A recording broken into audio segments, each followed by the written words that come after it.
நாமத்துக்கு மாத்திரம் உண்டாவதாக. இன்றைய நாள் உங்கள் யாவரையும் நான் அன்போடு வரவேற்கிறேன். இன்றைய நாள் இயேசு கிறிஸ்து நான் கொடுத்திருக்க வார்த்தை சங்கீதம் 16ஆம் அதிகாரம் 8வது வசனம். அப்படி எல்லாரும் சேர்ந்து வாசிக்கலாம். கர்த்தரை எப்பொழுதும் எனக்கு முன்பாக வைத்திருக்கிறேன், அவர் என் வலது பரிசில் இருக்கிறபடியால் நான் அசைக்கப்படுவதில்லை. ஆமேன், ஹல்லேலூயா. இந்த வார்த்தை தாவீதானவர் சொல்லியிருக்க வார்த்தை. நான் கர்த்தரை எனக்கு முன்பாக எப்பயுமே வச்சிருக்கிறேன், அவர் என் வலது பரிசில் இருக்கிறபடியால் நான் அசைக்கப்படுவதில்லை. ஆமேன், ஹல்லேலூயா. இந்த நாளில் நம்ம நிறைய பேருக்கு இந்த நாளில் ஒரு ஆசை இருக்குது. தாவீது தேவனானவரை ஆசீர்வதித்தது போல என்னையும் ஆசீர்வதிக்கணும்னு சொல்லி நிறைய காரியங்கள் நம்ம இந்த நாளில் ஜெபித்து கொண்டு இருக்கிறோம்.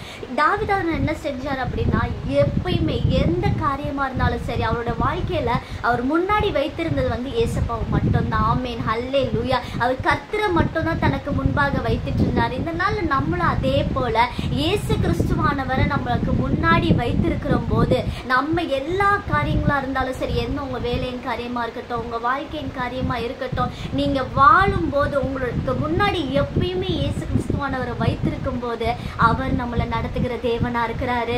ஆமேன். அவர் நம்மளோட வலது பரிசில் இருக்கிறபடியா தான் அசைக்கப்படுவதில்லைன்னு சொல்றார். ஆமேன். அவர் நமக்கு முன்பாக இருக்கும்போது, அவர் நம்மோட இருக்கும்போது நம்ம எந்த இடத்துல அசைக்கப்பட மாட்டோம். ஆமேன். எந்த காரியங்கள் வந்தாலும் நம்மளை எந்த இடத்துல சோர்ந்து போக விடாது.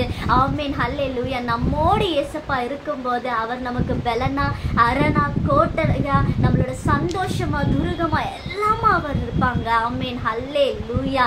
ஆமேன். இந்த நாள்ல எந்த மனுஷனையும் உங்களுக்கு முன்பாக வைக்காதீங்க, எந்த மூட நம்பிக்கை உங்களுக்கு முன்பாக வைக்காதீங்க, எந்த விதமான காரியங்களும் உங்களுக்கு முன்பாக வைக்காதீங்க. இயேசு கிறிஸ்துவானவரை மாத்திரம் உங்களுக்கு முன்பாக வைக்கும் போது, அவரை நோக்கி நீங்க பார்க்கும்போது உங்க வாழ்க்கையில இயேசப்பா எல்லா காரியத்துல ஒரு அற்புதத்தை ஆச்சரியத்தை செய்கிற தேவனா இருக்கிறாங்க.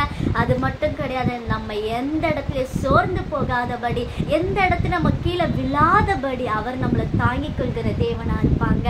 ஆமேன், ஹல்லேலூயா. இந்த நாள் இயேசு கிறிஸ்து அந்த வார்த்தை கொடுத்ததுக்கு நன்றி சொல்ல பேசுகிற ஜெபனிகளை கண்ண முடிச்சு ஜெபிக்கலாம். ஸ்தோத்திரம் அப்பா, அன்பின் நேசரே, அன்பின் தகப்பனே, இந்த நாளும் அப்பா தகப்பனே, அப்பா உண்மை எங்களுக்கு முன்பாக வைத்திருக்கிறோம் தகப்பனே. நாங்கள் அசைக்கப்படாதபடி நீர் எங்களோட வலது பரிசு வீற்றிருக்கும்படியாக நாங்கள் ஜெபிக்கிறோம். ஆசீர்வதிங்கப்பா. ஒருத்தவங்க இந்த வார்த்தை ஆண்டவரை கிரியை கிருபை செய்யுங்க. ஆசீர்வதிங்க. உங்களுக்கு பிரேஸ் கிறிஸ்து நாமத்தில் ஜெபிக்கிற நல்ல பிதாவே. ஆமேன். எல்லாருக்கும் பிரைஸ் லார்ட்.